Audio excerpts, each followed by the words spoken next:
बहुत समय पहले किसी शहर में गट्टू नाम का 7 साल का लड़का अपने मम्मी पापा के साथ रहता था। गट्टू पढ़ाई और खेल कूद सभी में बहुत अच्छा था। इससे उसके मम्मी पापा और उसकी टीचर उससे बहुत खुश रहते थे। गट्टू की क्लास में ही राहुल नाम का एक लड़का भी पढ़ता था।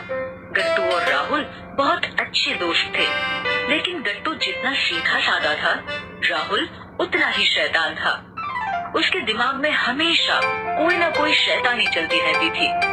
एक दिन टीचर ने क्लास में सभी बच्चों से कहा, स्टूडेंट, कल तुम सबका इंग्लिश का टेस्ट होगा, इसीलिए कल सब अच्छे से पढ़ाई करके आओगे।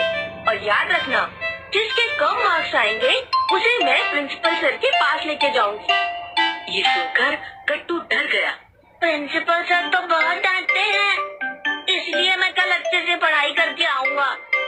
स्कूल की छुट्टी होने पर गट्टू सीधा अपने घर गया और खाना खाकर पढ़ने के लिए बैठ गया। पढ़ते पढ़ते शाम हो गई। तभी अचानक राहुल गट्टू के कमरे में आया। अरे राहुल, तुम मेरे घर कब आए? मैं तुम्हें पार्क ले जाने आया हूँ। आओ, हम पार्क में खेलने चले। लेकिन मैं आज पार्क नहीं जा सकता, मुझे अभी 2 लेसन और याद करने हैं। तुम भी जाकर इंग्लिश के टेस्ट की तैयारी कर लो। तुम तो जानते हो, मैं कितनी भी कोशिश करूँ, मुझे ये लेसन याद ही नहीं होते। ठीक है, तो तुम जाकर पार्क में खेलो और एग्जाम में तुम मेरी कॉपी करके पास हो जाना। अगले दिन उन्होंने ऐसा ही किया। जैसे ही टेस्ट शुरू हुआ, गट्टू ने पहले जल्दी जल्दी अपना पेपर खत्म किया और फिर चुपके से उसने पास बैठे राहुल को अपने पेपर से चीटिंग करवा दी। राहुल के इतने सारे मार्क्स देखकर टीचर सोच में पड़ गई। राहुल तो सारा दिन शैतानियों में लगा रहता है, इसके 10 में से 10 मार्क्स कैसे आ सकते हैं? ये सोचकर टीचर ने क्लास में स्टूडेंट्स से कहा, स्टूडेंट्स, कल तुम सबका मैथ्स का टेस्ट होगा। ये सुनकर गट्टू ने राहुल से कहा, राहुल, तुम चिंता मत करो, मैं कल भी तुम्हें ऐसे ही चीटिंग करवा दूंगा। अगले दिन भी दोनों हमेशा की तरह एक साथ बैठकर टेस्ट देने लगे। लेकिन तभी टीचर ने गट्टू से कहा, गट्टू, तुम यहाँ सोना के साथ बैठो।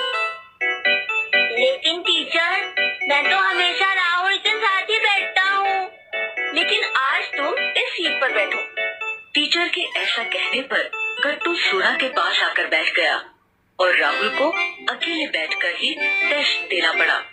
गट्टू ने उदास मन से जल्दी से अपना पेपर खत्म कर दिया, लेकिन राहुल यही सोचता रहा कि मुझे तो एक भी क्वेश्चन का आंसर नहीं आता, अब मैं क्या करूं? राहुल के फेल होने पर गट्टू और राहुल रोने लगे। तुमने कहा था तुम मुझे अपनी आंसर शीट में चीटिंग करवा दोगे। सॉरी राहुल, लेकिन टीचर ने मेरी सीट ही बदल दी। उन दोनों को रोते देख टीचर उनके पास आई और उन्हें समझाते हुए बोली, राहुल, मैं जानती थी तुम हमेशा गट्टू की आंसर शीट से चीटिंग करके पास होते थे, इसीलिए मैंने जानबूझकर दोनों की सीट बदली थी। और गट्टू, राहुल से ज्यादा ये सीख तुम्हारे लिए है। अच्छे दोस्त अपने दोस्त को गलत करने से रोकते हैं, ना कि उनकी गलतियों को छिपाकर उन्हें बचाते हैं। तो बच्चों, इस कहानी से हमें ये शिक्षा मिलती है कि हमें अपने दोस्तों की गलतियों को छिपाना नहीं चाहिए, बल्कि एक अच्छे दोस्त की तरह अपने दोस्तों को गलतियाँ करने से रोकना चाहिए।